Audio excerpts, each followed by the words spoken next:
Howard Cosell dubbed today's guest Sir Francis because he was football royalty. His legions of fans nicknamed him Scramblin' Fran because he was the first true running quarterback. And his coach Bud Grant simply called him the greatest quarterback in NFL history. Certainly high praise. What did he do? Well, he led the Vikings to 6 Central Division titles and 3 Super Bowls. Thank you, Tim. Good to be with you. There are very few athletes, when you think about it, that have made the transition from the playing field into the business world. And you did it seamlessly. How'd you do it? Well, there's a saying, an idiot with a plan is better than a genius with no plan. And from the time I was a kid, I dreamed dreams of being a professional athlete. I didn't know whether it was going to be baseball, football, or basketball, but I believed I was going to do that, and I worked toward that in the sandlots, in high school, and college, and on up. Same thing with business. All that time, I really knew that I wanted to make a lot of money. I wanted to be in business, and I had my first paper route at 7 years old in Washington, D.C. And I worked all my life. You learn to play by playing. You learn to do business by working at it. And so it wasn't a surprise to me at all. It's part of the plan I had when I could think. Two things we have in common. We're both right-handed, and we both had paper routes at age 7. Isn't that interesting? But I didn't play alley ball as you did when you grew up. You were born in Richmond. Yes. Grew up in Washington, and then your dad moved to Athens, wanted to get his doctorate at the University of Georgia as a Methodist minister. That's right. I was in Washington, D.C. from age 5 to age 11. Lived in the inner city. Loved it. Played every sport imaginable. We started off playing two-man touch football in the alleys. There were alleys, and we'd play kick the can at night, but in the daytime I had an older brother who could run, and he was a great receiver, and I was the thrower, and he was the catcher. And I could make an argument, but all of my maneuverability and ability to scramble and get away from the rush and buy more time really was built in playing countless hours and days and weeks and months in the alleys of Washington, D.C. Then your family moved to Athens, Georgia. To Athens, and you became all-state in high school in baseball, basketball, football. I was a starter, pitcher, shortstop as a freshman. I made all-state in basketball and baseball as a freshman, and I was a freshman football player at 13 my freshman year.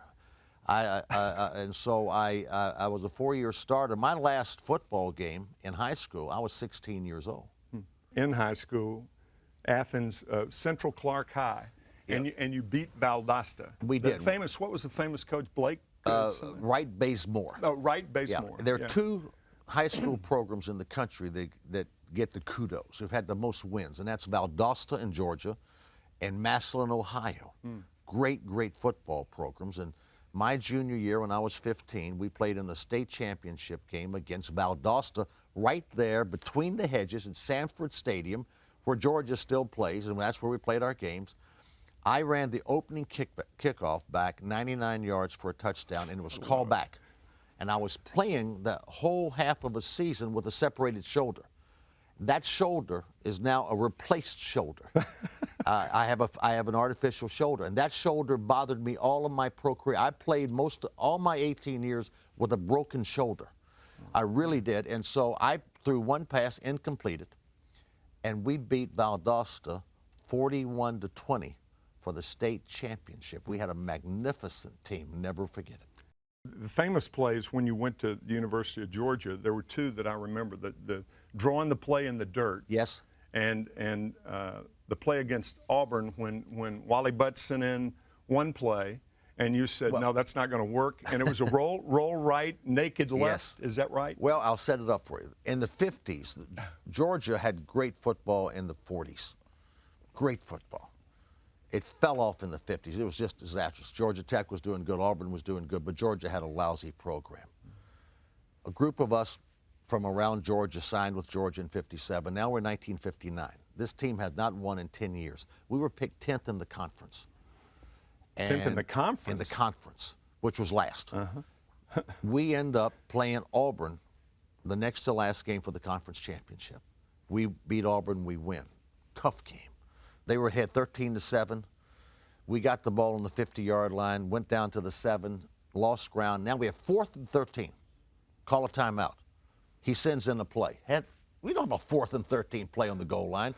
I drew up one on the ground, and what I did, I rolled out to the right, told my left end, who was next to the tackle, block, 1,001, 1,002, 1,003, 1,004, and then you shoot to the left. Release to the left corner of the end zone, look over your left shoulder, and I'll hit you.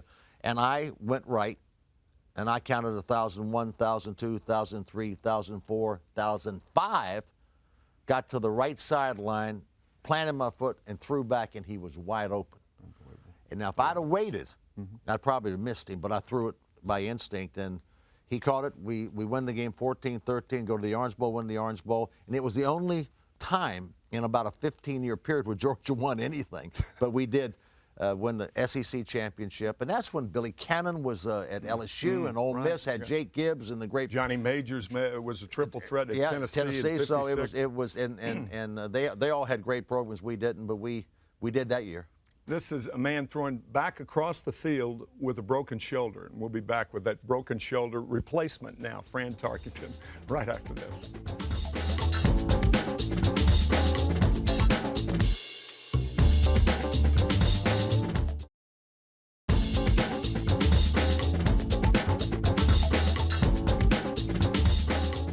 I'm here with Fran Tarkenton, who, get this, made his debut as quarterback with the University of Georgia without his coach's permission, and will forever be remembered for ignoring his coaches, Wally Butt's play. Yes. Right? They wanted to redshirt you. You're a sophomore. You're playing Texas. All right, here we are. From there. You couldn't play as freshman. I'm a sophomore.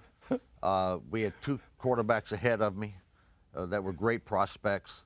He told me he was going to redshirt me my sophomore year, and I said, no, you're not. I'm 18 years old. We're playing at Texas opening game.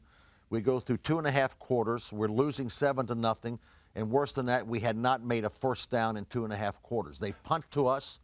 Our guy fair catches on the 5-yard line. I'm standing next to Wally Butts, and Charlie Britt, the other quarterback, is still sitting on the bench. I see him there.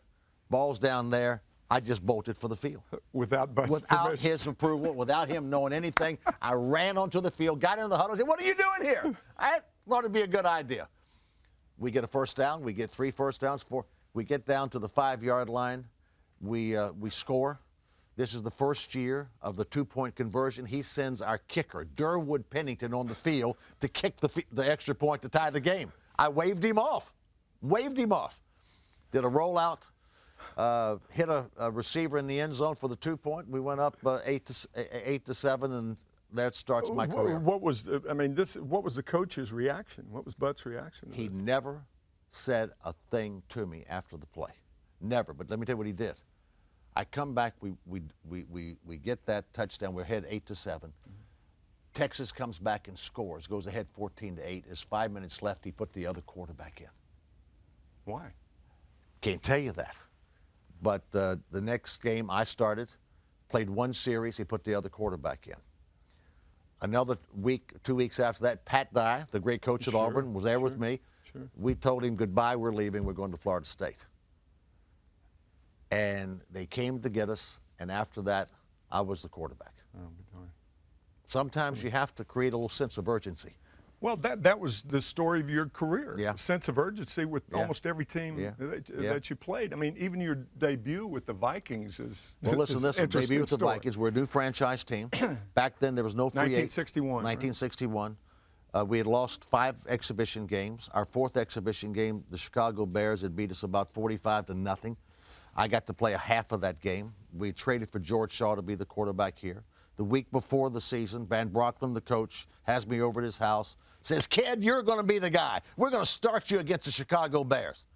And the Chicago Bears were the monsters of the Midway. George Halas was the founder of the National Bill Football George, League. a great middle Bill linebacker, George, right? and they had all the blitzes. They had more blitzes than we ever see today. And we had to learn all that stuff. And Van Brocklin was a brilliant tactician. But I learned it. I'm ready to go. Morning of the game, he says, Fran, I owe it to George Shaw. He's a veteran. We're going to start him. Broke my heart. Oh, I bet. So we go out and play and we're 25, 26-point underdogs. No expansion team had ever won. We're an expansion team. We've been in business for 6 weeks. Bears have been in business for 600 years. Middle of the first quarter, we're behind 7-0. We doing nothing, and Brand Brockman finally put me in. And I go in, and everything worked. We win 37-38-13. I mean, we just didn't beat them. We blew them away. And I completed 17 of 21 passes for 238 yards, threw for 4 touchdowns, and ran for another at 21 years old. Wow. Against George Halas. Now, you know, I was thinking the other day, I got to play against George Halas, Vince Lombardi, Don Shula, all these great coaches that I really enjoyed playing against. But that same rookie year when I was 20, rookies can't play, right? We're expansion team. I played against my hero, John Unitas. As great a quarterback as there ever was. Beat him 27-17 as a 21-year-old rookie. Man. Think of that. Yeah. So it was great. Well, you mentioned all the coaches that you played against and you played for. Bud Grant, and Yes. a man that Fran Tarkenton said really got it. We're going to find out why he got it right after this.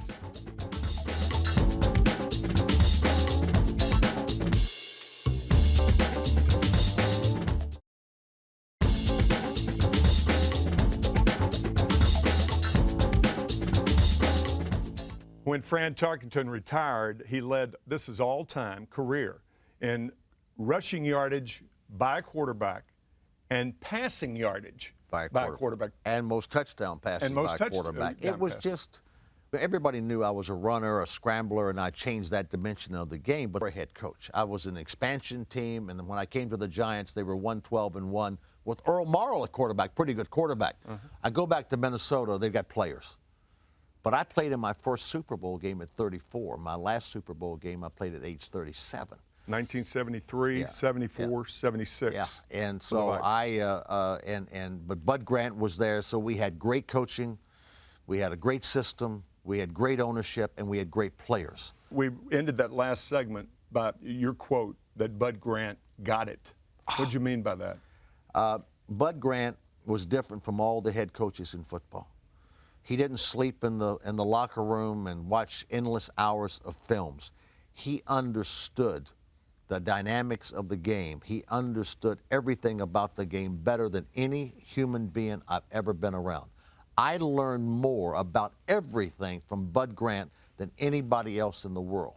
And he was not an X's and O's guy at all. He frustrated all the other head coaches because he did it so differently from them. I'll give you one story. Yeah, give me an example. You just one story. We're playing the Eagles, and Dick Vermeil was the hot coach of the Eagles, and they're across the field, and all the Eagle coaches have their green Eagle jackets on.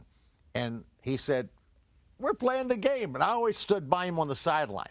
I wanted to hear everything he said. And he looked over, he says, look over there, count how many coaches that Vermeil's got. And then we had about 5 at Minnesota at the time.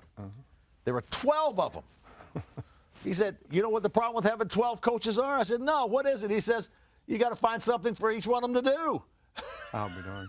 Yeah. He was unbelievable. He was the first guy you watch the Minnesota Vikings when they played the national anthem. We were in line, had our helmets under our arms. We practiced that before we went on the Get out of field. here. We were the only team that did that. He wanted to show that. You practiced the alignment for the national anthem. We practiced it before we got out there. We had people, he wanted everything disciplined, but it was a nice discipline. And like our players wanted to wear white shoes because they thought they looked faster in white shoes. Lenny Moore, spatted up his shoes. Now they had white shoes. So he wouldn't let them do it. Everybody had to wear black shoes. So they said, well, I need tape on my shoes. So they put the white tape. Black high tops. I mean, black high tops are certainly not in vogue in football now. But they would tape it with white tape over the black shoes. And because they said, I need the tape. He said, fine. He put black shoe polish on the tape and still made them black tape. Oh, he was classic. Before we talk about the Super Bowls in which you participated, did Bud Grant instill something in you that made you want to coach? No. No? Never wanted to coach. I really understood the game. I called my own plays, but from the time I came to New York, but I put in the passing game with our offensive coordinator, Jerry Burns. I was instrumental in designing the offense. I will tell you this, here in New York, I had 2 offensive tackles. Both of them, Porky Harper and Sugar Bear Brown, were shorter than me. So we had to have a short passing game, right? Y.A. Tittle came back and worked in the summer with us. Joe Walton was here. And between Y.A. Tittle, Joe Walton, and myself, we put in the first rendition of the West Coast offense, without question. It's what it was. And we spread the field. We had the spread attack, as you see now, empty backfield. We stacked receivers, and we threw little short passes. Bob Tucker, a free agent tight end, led the league with in passing for 2 straight years with the short passing game. Joe Morrison, Tucker Frederick, short passes, took that to Minnesota, refined it even more. And but I was part of that whole thing. By the time I finished football, I'd done all that. I'll be back with Fran Tarkenton right after this.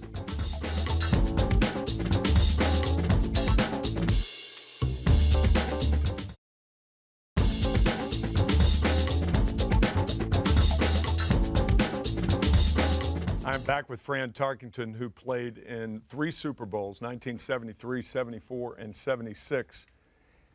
And I was with a friend recently, Steve Hurt with the Elias Sports Bureau, a very respected man, and he said, when did it happen in professional sports, in the NFL, for instance, where the team that finished 30th is almost the equal of the team that finished second? True. Which is an absurdity when you've played the game and know how ridiculous the ridicule of somebody like you from a writer that says you can't win the big one. There is nothing that rankles me more than that. Especially in a team sport, right? Yeah. Well, it's just gotten that way. It started within, I think, the fraternity of football coaches, that if a quarterback was not on a Super Bowl championship team, something was wrong with them. So something was wrong with Y.A. Tittle. Something was wrong with Dan Marino and Jim Kelly. And until his last 2 years, something was wrong with John Elway. And, of course, Peyton had to go. Peyton last year. And it's so ludicrous because all the things have got to come together. You've got to have the right defense, the right offense. You got to have the right coaching and and then you got to be lucky, do you not? Yeah, I mean, you played extraordinary teams too. And you got to have all that. And in a team game, you need all those component parts. But that's the way it is.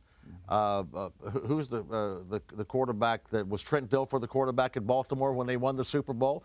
He's got more credibility than those of us who didn't play. So it diminishes a career, and certainly diminished the recognition of my career. Put my performance in every aspect that you want, from the first game I played against the Bears to the last game I played, and I'll stack it up against anybody that's ever played. Mentioned something about scrambling, and I did a little bit of that during my day. I really didn't want to do that, but if you look up here at some of the past enshrinees, you see Doug Atkins, and you see Deacon Jones, and you see Ray Nitschke, and they were trying to kill me, ladies and gentlemen. And that pocket got crowded, and I wanted to get out, and I did. And I turned into a very elusive, fast man because of that. They wanted to kill you. What a great And they did. And you said something about your father, too, who was 5'6". Yep.